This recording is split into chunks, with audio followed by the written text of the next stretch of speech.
Hello everybody, this is my review for Whiplash, and I am excited to talk about this movie because it just got me very pumped. This film tells a story that we have seen over and over in all kinds of different capacities, but this time I feel like it had this pulsating energy that was just so infectious you can't take your eyes off the screen. The film is about a drummer named Andrew who is in a jazz band in college, and he is basically just working his ass off, practicing nonstop to impress Fletcher, who is his conductor in the band.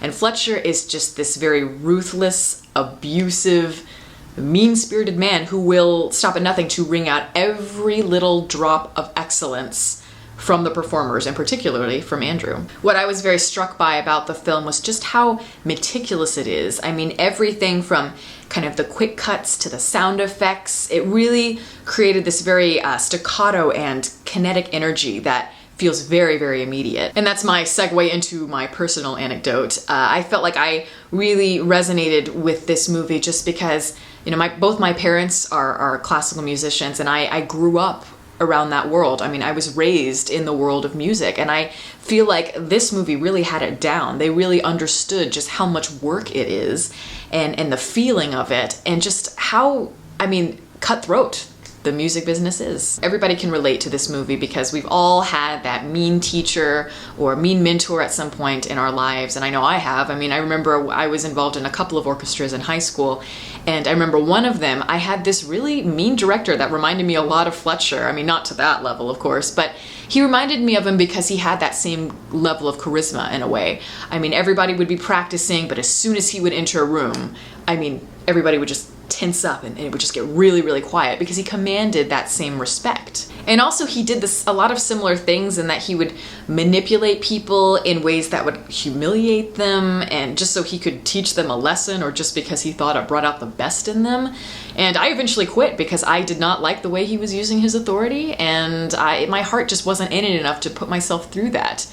You know, if I were Andrew in this film, you know, I would have quit and gone with a girlfriend or whatever, but I'm not Andrew. In this film, he has a very different path. He does have that drive and that potential. And Andrew struggles with the same things that we all do. You know, we all want to stand out from everybody else, and we all want, you know, our lives to mean something, and our vocations, whatever it is, we want them to mean something, and we want to be great at it so we can be revered, because a lot of us feel unappreciated in some form. So his passion for music stems from, of course, his love for drumming, no doubt, but I think that he has such he's striving so much for perfection to the point where it becomes pretty much masochistic. Both characters are extremely masochistic, both Andrew and Fletcher, and there are so many similarities between the two, which is what makes the movie so complex and so interesting to watch. When I was watching J.K. Simmons in this movie, he reminded me so much of the sergeant in Full Metal Jacket, and he's just very funny but very dark and difficult to watch. And that character could have so easily become a cliche character. He so could have easily gone off into J. Jonah Jameson territory with Spider-Man, but he didn't, because you see that the character of Fletcher, even though you may not agree with what he does, you see how much he believes in what he stands for so wholeheartedly.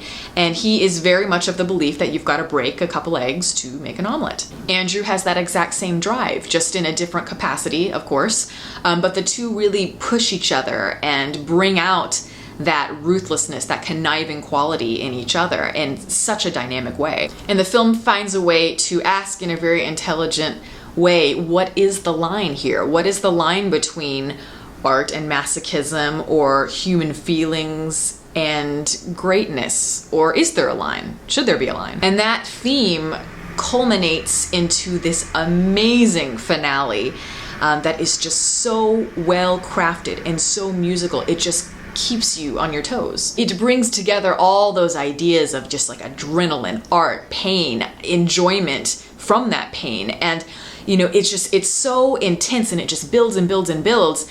And finally, when the screen goes black and the credits pop up, I mean, my mouth was like on the floor. I'm gonna relate this movie to another very good movie.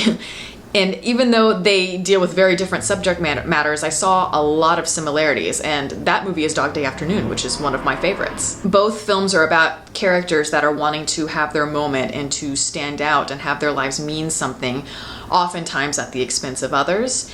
And it's about how far they're willing to go in order to get to that level.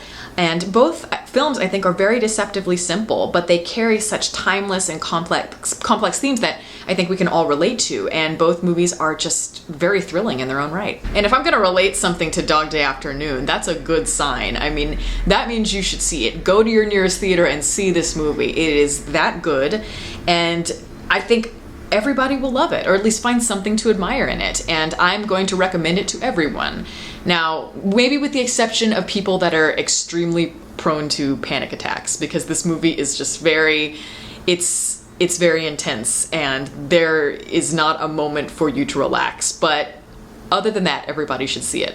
But anyway, that is my review. Thank you all for listening. If you'd like to follow me on Twitter, the link is below, and you can also like my Facebook page in the link below that. And catch you next time.